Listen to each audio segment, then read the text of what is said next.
झारखंड किधर संगोष्ठी के जरिए केंद्रीय कृषि मंत्री शिवराज सिंह चौहान ने बांग्लादेशी घुसपैठिए, भ्रष्टाचार, अपराध, खनिज संपदाओं की लूट तस्करी का सवाल उठाया और हेमंत सोरेन सरकार को उखाड़ फेंकने का संकल्प दोहराया।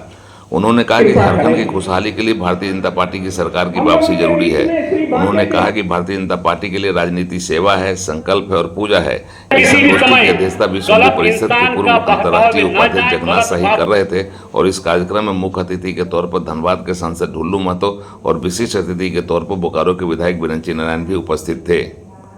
और क्या कुछ कहा शिवराज सिंह चौहान ने, सुनिए उन्हीं की जुबानी। इस सरकार के संरक्षण में गठबंधन की सरकार, हेमंत सोरेन की सरकार, कांग्रेस की सरकार विदेशी बांग्लादेशी घुसपैठिए निरंतर घुसते हुए चले आ रहे हैं। यहां गांव का नाम हो गया जमाई टोला। पता नहीं आपने सुना कि नहीं जमाई टोला? ये जमाई टोला क्या है? वहां से आए, यहाँ की बेटियों से शादी की, आदिवासी बेटियों से, उनके नाम पे जमीन खरीदी, वहीं रह रहे हैं, चुनाव लड़ाया रह रहे हैं। इतने आ गए कि गांव जमाई टोली हो गया।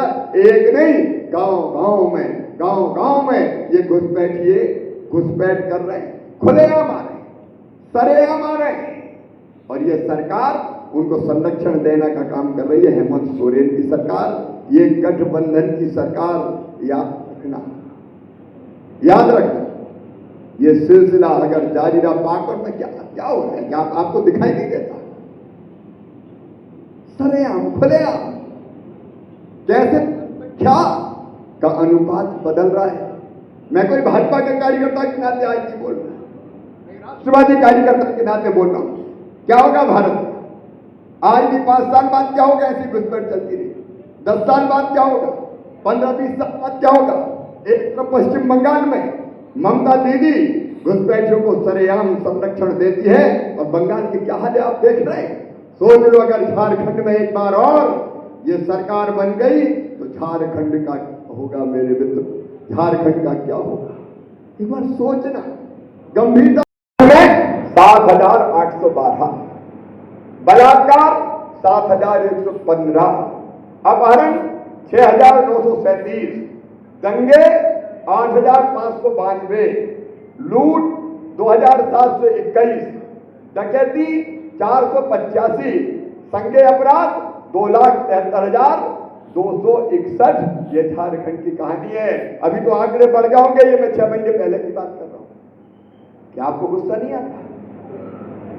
सरे हम लोग गोलियों से भुने जाते हैं, बेटियां उठाई जाती है, बलात्कार करके उनके टुकड़े टुकड़े करके फेंक दी जाती है, जंगल में उनके शरीर के टुकड़े टुकड़े बिखरा दिए जाते हैं।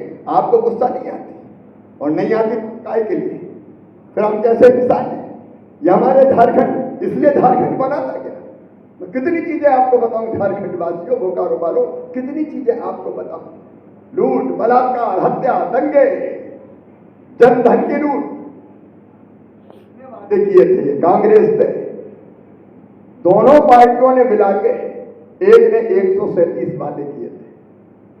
निश्चय पत्र, मेरी बहनों, चूल्हा खर्च के लिए 2,000 रुपया महीने दिए जाएंगे।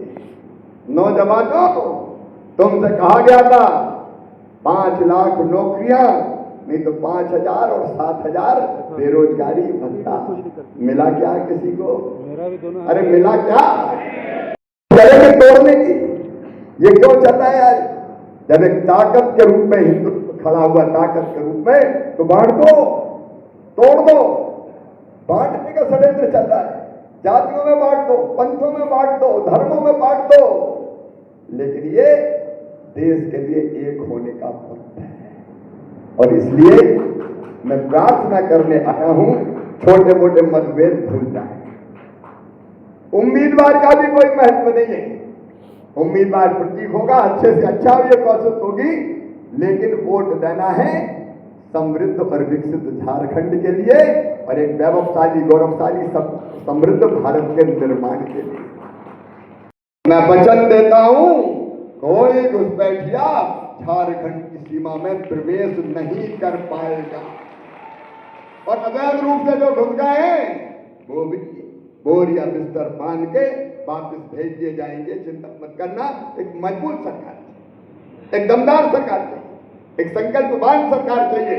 और इसलिए झारखंड को सुशासन देने के लिए, झारखंड की प्रगति और विकास के लिए, झारखंड के नौजवानों को रोजगार के लिए, झारखंड की माताओं बहनों के सम्मान के लिए, झारखंड के किसानों के उत्थान के लिए, झारखंड के गरीबों के कल्याण के लिए एक ही मूल मंत्र है, भारतीय जनता पार्टी को लेके आएंगे, फिर से एनडीए की सरकार बनाएंगे। बोकारो से उड़ान लाइव के लिए रिपुसुदन पाठक की रिपोर्ट।